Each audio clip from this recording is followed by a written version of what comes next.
Good morning, afternoon, evening, wherever you are. And welcome to Global No, get it right, Views on the News. It's the spin-off show from Global Atheist News. Was the Pope appealing for peace or was he praying for peace? And the same applies to the carry-on drag. Yeah, that's a good question. So what do you have to say about that, guys?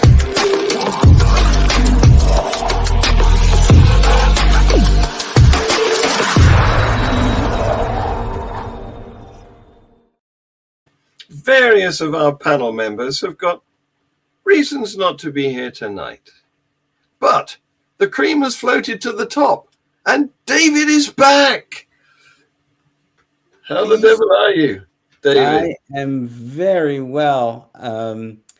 As I was mentioning to you earlier, John, thank you for your graciousness as I dealt with a bit of a health crisis. But it's good to be back and good to be in fighting spirit.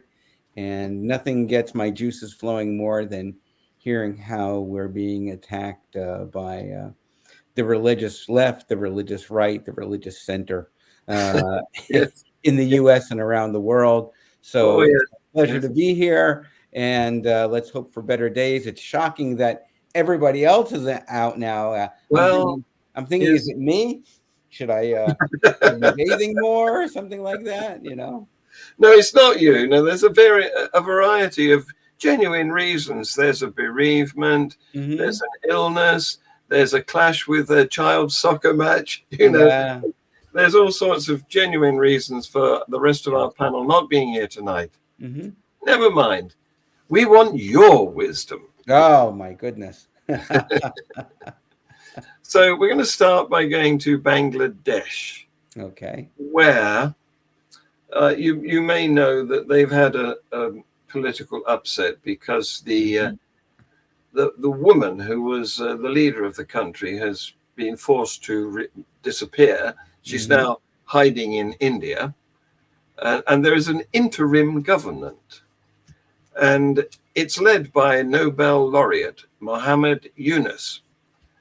But they've long had a controversial Islamist party called Jamaat-e-Islami, which was banned from elections back in 2013 because it's opposed to secularism.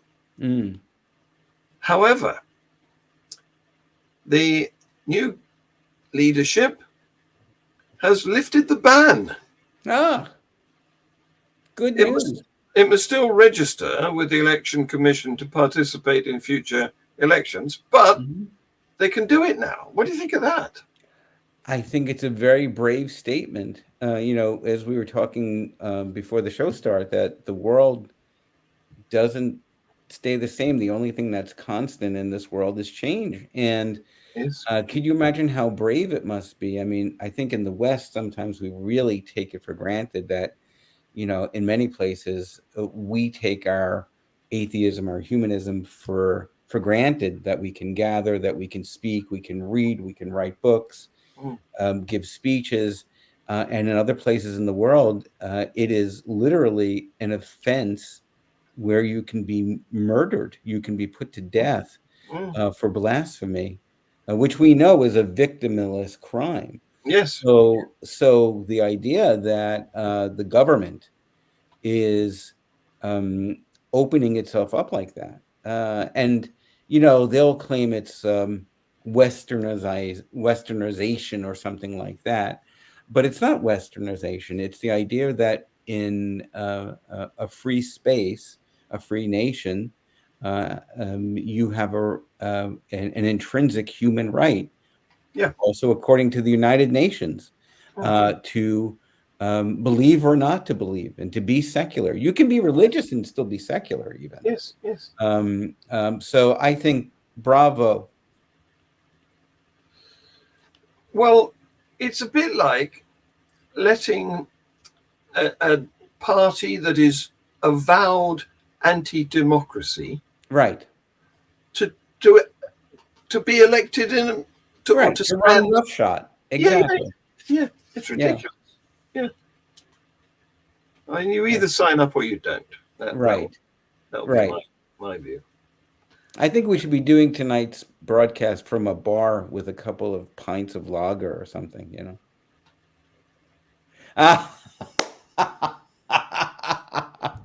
I should go get mine, but I don't want to waste any time. Bravo. I did not know you had that there. Going to Iran, which is a country that we frequently visit in this show. Yes. They Only also, in this show, by the way. yes, we don't. It's not an attractive tourist destination, is it? So Not with pagers going off. no, that's right. Yes, yes. So they also have had an upset in their leadership because the previous president was on a helicopter flight that crashed and Right. killed everybody. Mm-hmm. So they now have a new president, name of Masoud Pezeshkian, Mm-hmm. and he is viewed as something of a reforming Yes. president. We're hopeful. Right. So he interviewed a who is she? A female reporter. He was interviewed by a female reporter. Which is shocking in itself. Indeed, in Right. that country. Yes, yes. And he asked her how she had traveled to the interview studio. And she responded that she had taken detours en route. It was at a press conference Mm-hmm. to avoid police vans because she was wearing her headscarf loosely and had some hair showing. Oh. And she was fearful that the police, you know, what happens in Iran, because of course 2 years ago, Mahsa Amini was arrested for not wearing hijab properly, Right. and died whilst in custody. I remember. Yes. Exactly. So She's really a martyr for. yes. yeah. So this interviewer avoided any roads or any places where police vans might be, in case they saw her wisps of hair out, and she ended up like Mahsa Amini. Mm-hmm. So she was responding to the new president's question, and he said, "Are the police still on the streets then?"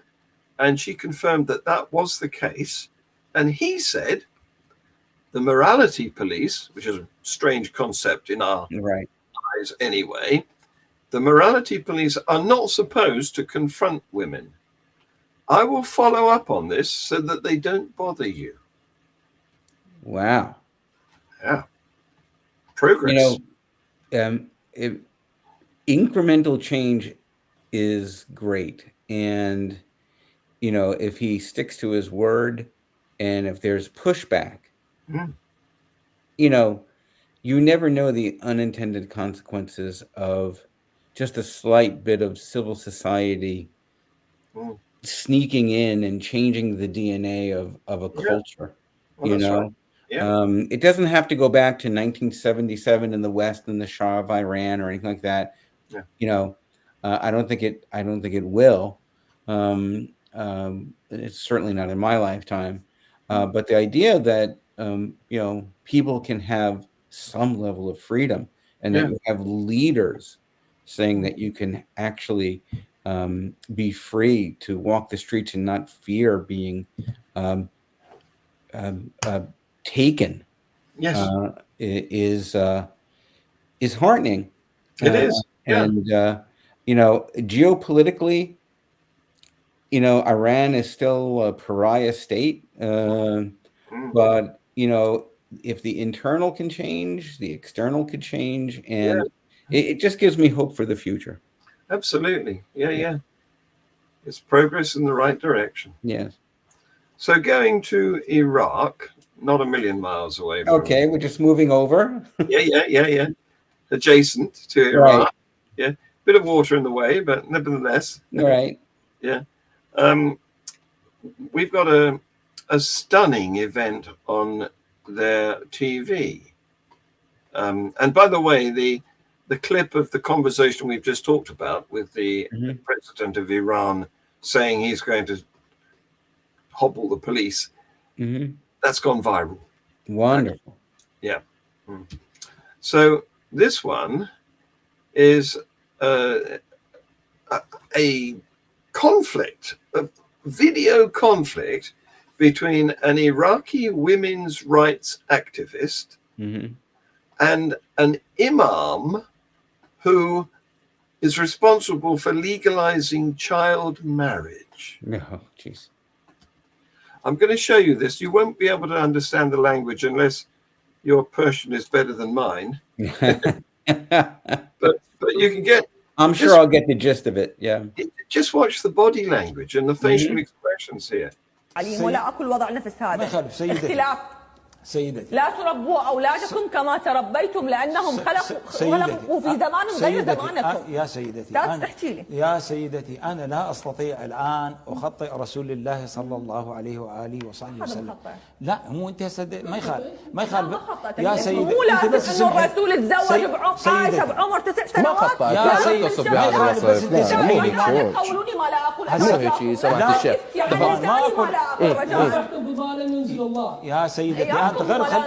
خلي نسمع سيدة قمر. تفضل شيخ حداد. تفضل شيخ حداد. سيدتي لا خلينا نكمل هذا مو هذا احنا اذا صار تفضل شيخ حداد تفضل. نعم احنا لو بحلبة ما مصارعه لا كمل لي هسه خلينا نترك هذا لا حتى المهات. لا خلينا نتحرك هنا والله اي والله والمصورين لو خلي ما يخالف ست قمر الله يرحمه بس الطيب صبر هسه بس انا قلت لا لا مو انت هنا يا شيخ انت تقولها انت مو من حقك تغلطين النبي وما غلطت كلام القانوني اذا تقول هذا الامر قبل 1400 سنه يعني قبل 1400 سنه شيله وذبه الصلاه قبل 1400 سنه والصيام والصلاه والدين والاسلام كله نشيله ونذبه شلون يصير؟ لا انت ليش رافض التعديل؟ ما Wow. I like her. She's like going like this, and her body language is like. I don't know what Persian for "go f yourself" is, but I have a feeling that that's what she was saying. Yeah. She was forthright, wasn't she? And just seeing that happening on whatever media that was in Iraq. Yeah.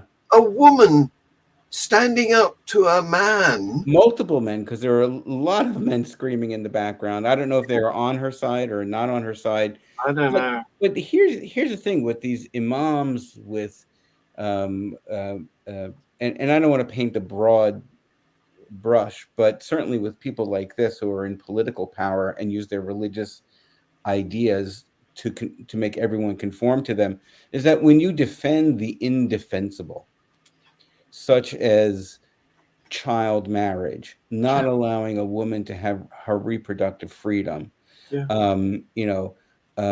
calling women childless cat ladies, all of these disgusting things. Yes. The misogyny of faith, especially Western faith, Islam, Judaism, and Christianity, is just, it's another glass ceiling that has to be broken. I know everyone's applauding the idea that in the US, Kamala Harris might break that glass ceiling finally. But there are a lot of religious glass ceilings that still need to be broken. Yes. Women in the Catholic Church can't preach at the pulpit, right? They can't be priests. No. And there's a whole litany of things that women, quote unquote, can't do just because they're women. In Judaism, you have the same, often in very conservative Judaism, you have these restrictions on dress, on shaving your head. Yes. Being a baby incubator. And so again, more glass ceilings that need to be broken to create freedom where there isn't any. Yeah, absolutely.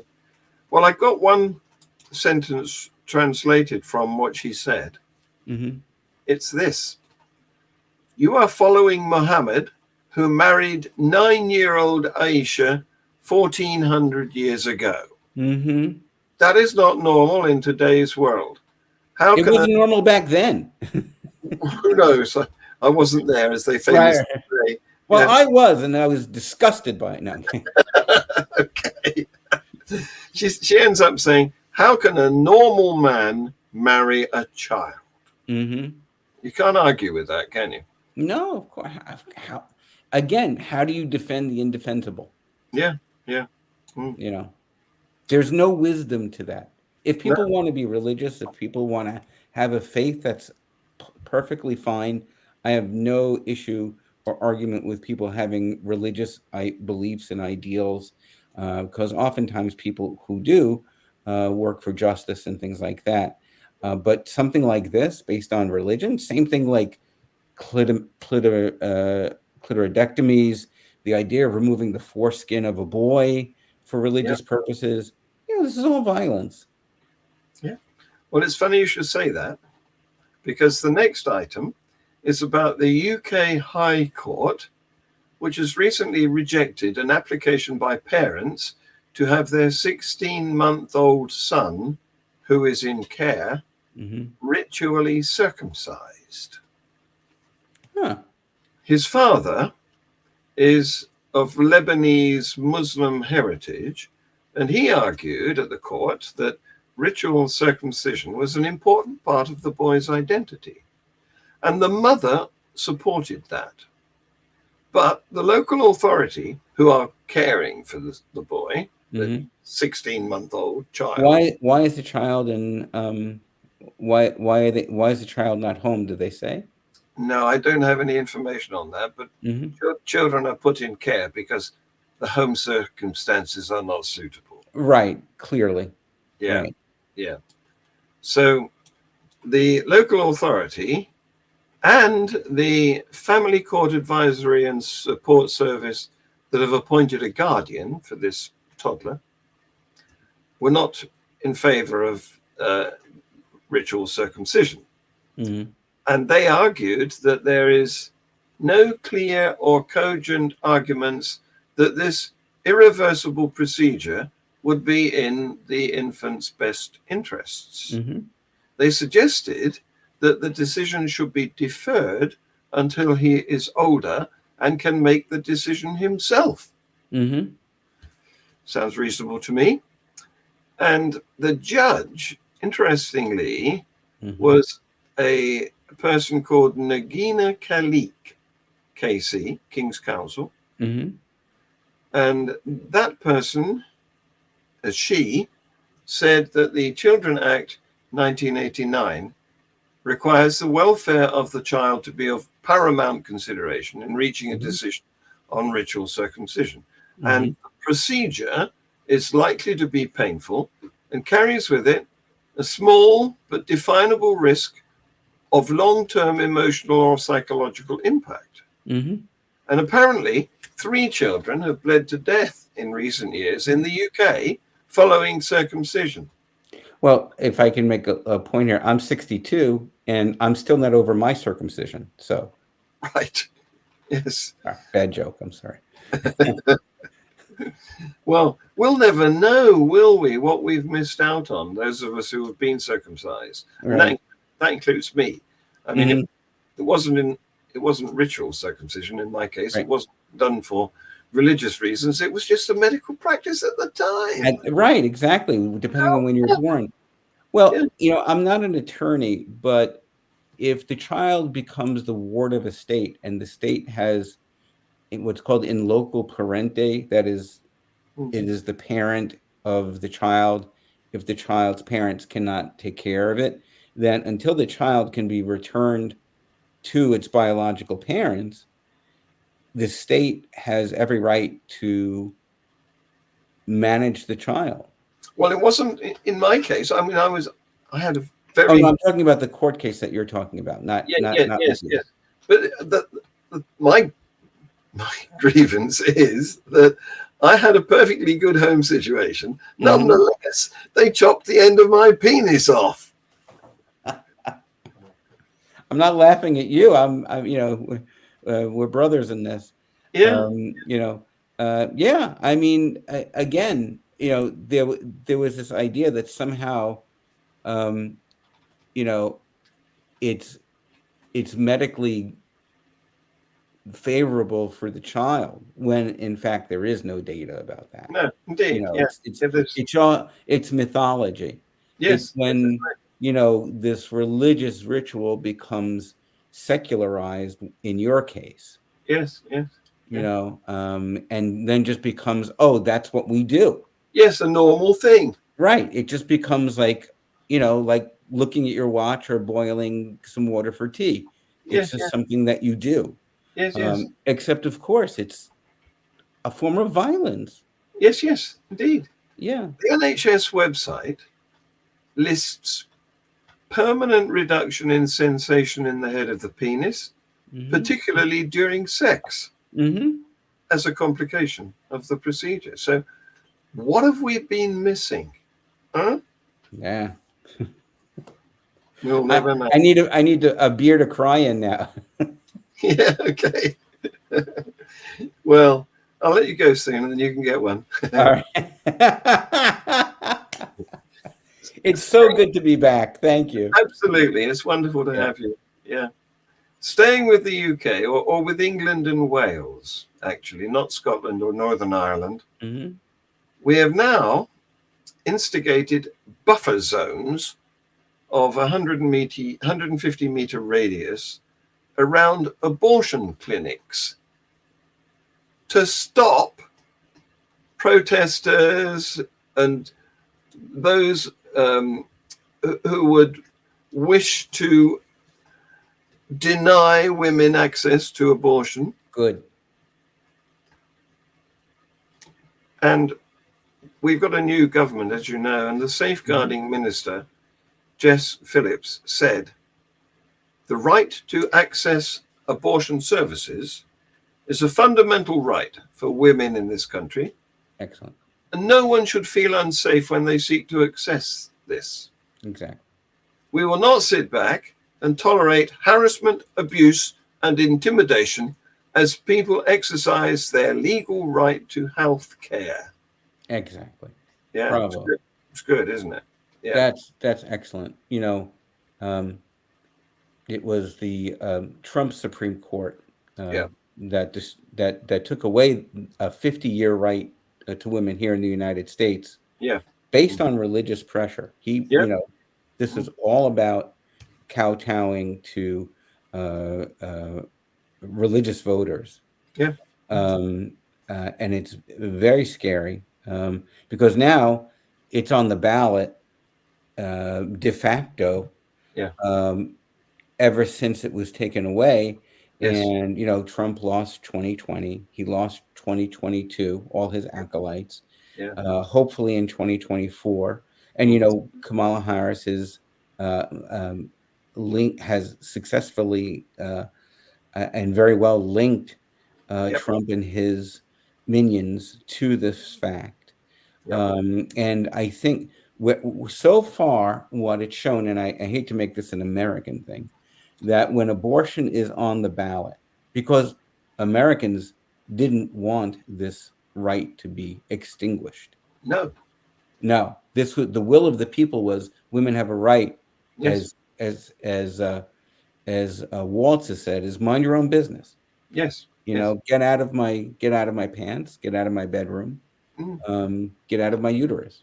Yeah, and it was only because Trump had fixed he fixed the court, the Supreme Court. Yes. Yes. Yeah. So good on for the UK. Yeah, I think so too. Pope Francis. Now, you know, people like to draw a line between religion and politics. They want to talk about religion sometimes, but keep politics out of it. That's becoming increasingly impossible. Not only are the Muslims wrapping up government with their faith, and have done for, you know, I don't know how many centuries, but Islam is not just a religion; it is a political ideology as well.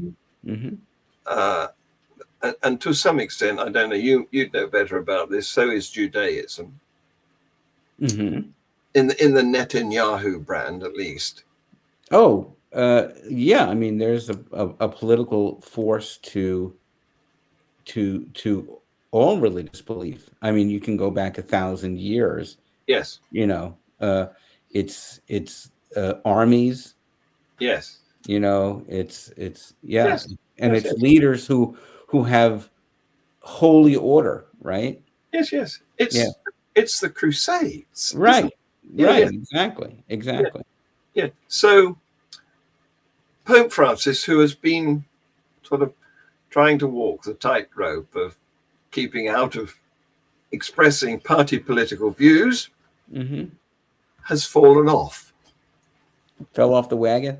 Yeah, well, he's fallen off the tightrope. So take a look at this. Ambedue sono contro la vita, sia quello che butta via i migranti, sia quello che uccide i bambini. Ambedue sono contro la vita. Non si può decidere, io non può dire non sono statunitense, non andrò a votare lì. Questo dobbiamo avere le cose chiare. Mandare via i migranti, non lasciarli sviluppare, non lasciare avere vita è una cosa brutta e cattiveria lì. Mandare via un bambino dal seno della mamma è un assassinio, perché c'è vita. So, non-democratically elected leader, right, pours of men in, yes, you know, yes, a confluence of men. Yes, not women. That's right. He's pouring scorn on both your candidates. And I understand. And, you know, he got 50% of that right, as far as I'm concerned. Yes. Because, you know, you're supposed to welcome the stranger. You're supposed to, you know, be your brother's keeper and all these things. And in the most fair and economic and socially just way, we should understand the plight of people, because the U.S. is a nation of immigrants. Yes, of course.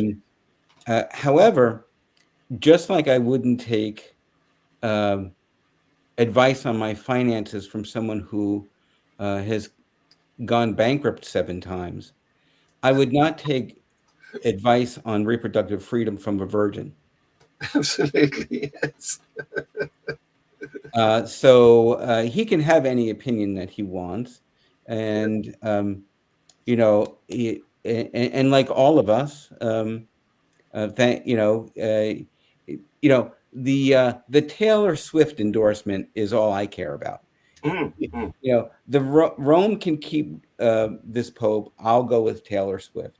Yes, you're a Swiftie. I'm a Swiftie. Although if you played her music, I would have no idea who.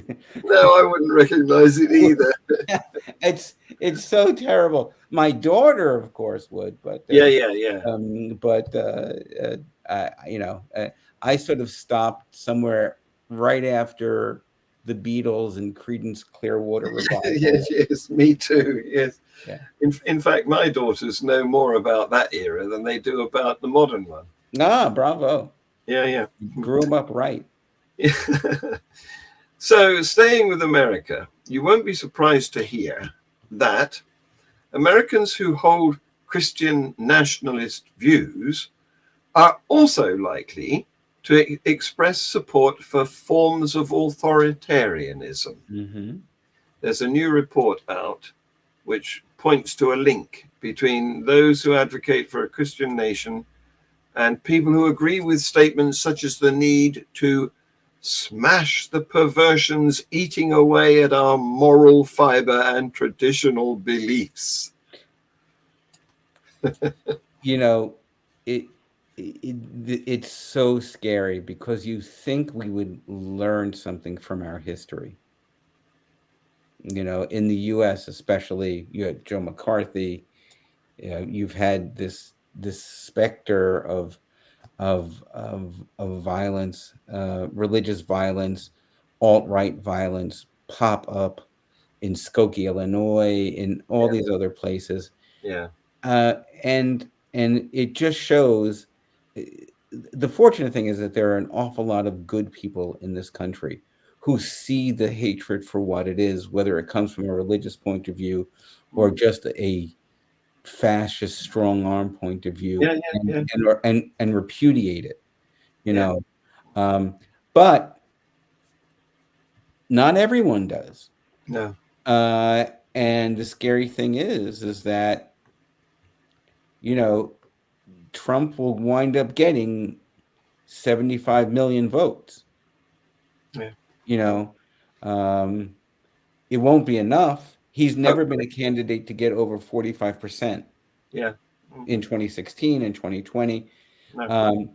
So as long as Kamala Harris can hold the Biden, Obama contingencies together, in the swing states and in other places, and the polls seem to be indicating that, although yes, they do. You don't want to necessarily trust everything. No, the polls are not. But you know, you have to give your time, you have to give your money to make sure, because the threat to democracy in the United States, look at January 6th, is very real. It is. And at the same time they were storming the Capitol, they had nooses up, they were screaming, "Hang Mike Pence." They had Catholic crosses up. Yes. You know, so you have this almost DNA strand of connecting ultra religious fascism with plain old fascism and right wing paranoia. Yes, it is the right wing. I mean, I've given money. I'll say you know, not only will I vote for the Harris Walls ticket, I've given money to that campaign, so your listeners will know where I stand. You know, I'm proud of that, and I'm a registered independent. You know, so anyway.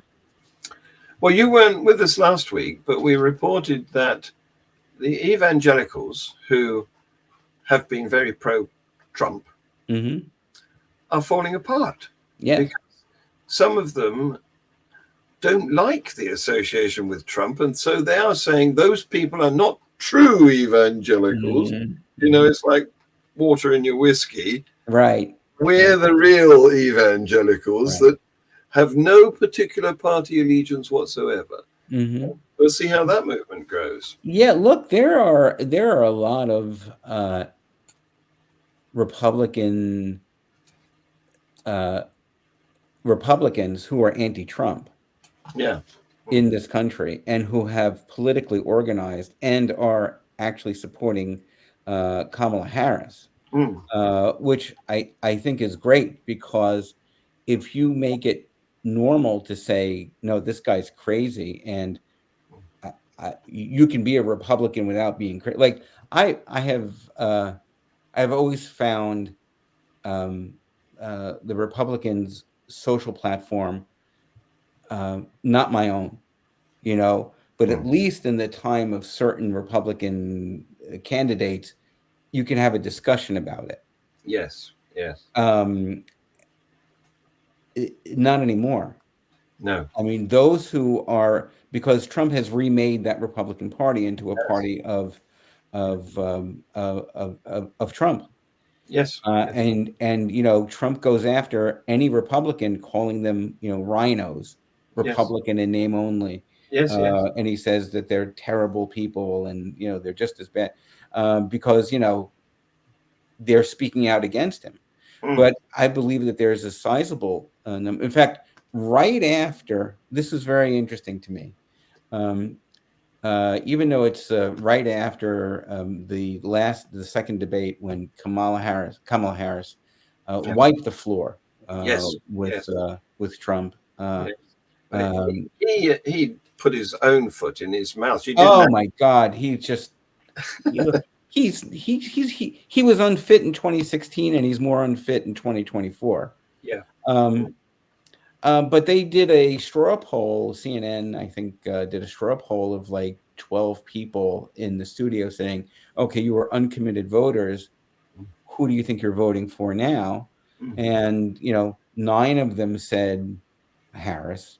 Yeah. 1 of them said Trump, and 2 others said they remain uncommitted. Yeah. So that's the power of having someone who can show that the emperor has no clothes, whether it's religion or politics. When you can reveal to people how horrible the nature of this person is, people just, I think, naturally reject that. Yes.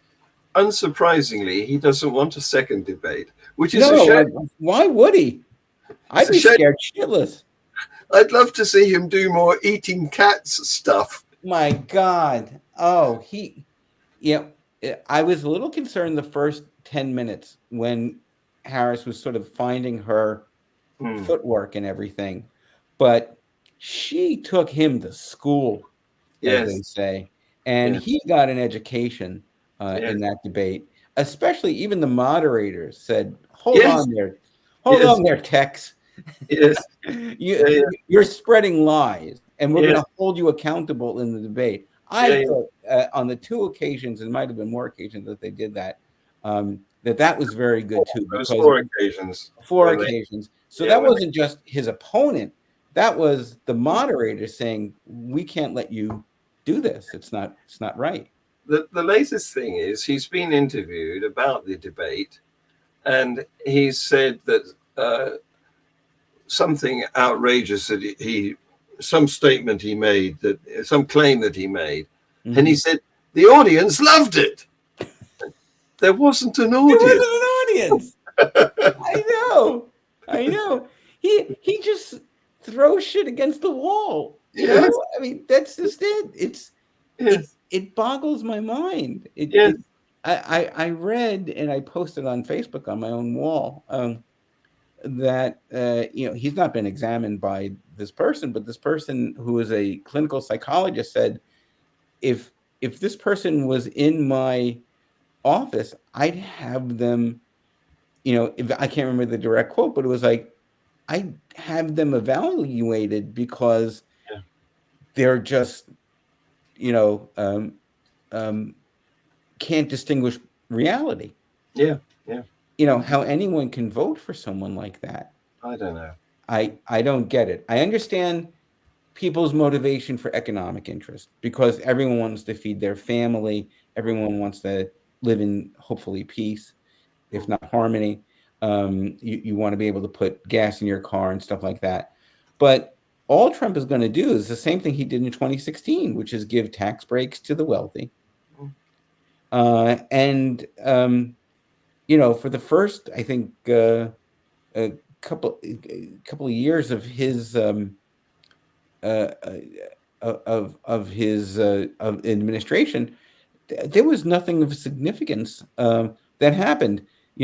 Every week was going to be infrastructure week, and nothing got done in infrastructure.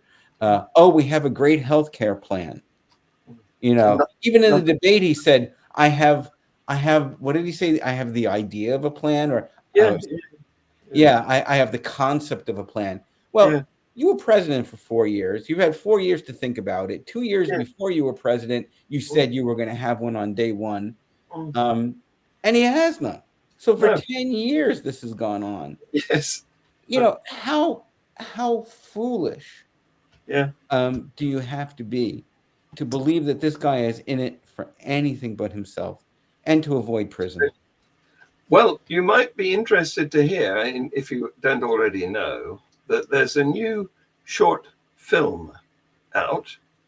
It's called For Our Daughters, and it stars a woman called Krista Brown, who is a sexual abuse survivor and longtime advocate for abuse reform in the Southern Baptist Convention. Bravo. And she's seen what happens when Christian men have power over women in the church. And the thought of them having the same power over the country, which is what Trump has advocated. He's avowed. Yes, he's promised to return Christians to power. She said, I've seen what it means for the largest evangelical Protestant faith group in the country, and it's bloody awful. She says, there's some in this film, there's some clips of Trump promising power to Christian leaders and photos of pastors with Trump, one of which is a right-wing pastor called Doug Wilson. Okay, I know the name. Yeah, he teaches that women were designed to serve men and make babies. Yeah. Godly women want to feed their men, he says. Godly women are designed to make the sandwiches. Yeah, and keep their mouth shut, right? I think that was one of the quotes from him too. It may have been, yes. Yeah, crazy. Yeah. Yeah. Well, there's always the future to hold on to. And as we said earlier in the show, we won't be here for a large part of the future, but we can make a difference now. Yeah. So if it's about voting, then wherever you are in the world, if you can vote in a free and fair election, even if you can't vote your conscience, if you can stand up to social injustice, do so, and fight the good fight. Atheists, humanists, agnostics, whatever you might self-identify as, because justice for one person is justice for all people, and injustice against one person is injustice to all people. Yeah. What a wonderful note to finish on. Well, good to be back. Thank you, David. Okay. Bye-bye. Right. Have a good one. Bye-bye.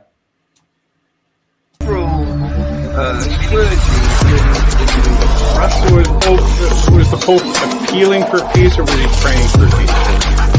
And the same applies to the carry on drag. Yeah, that's a good question.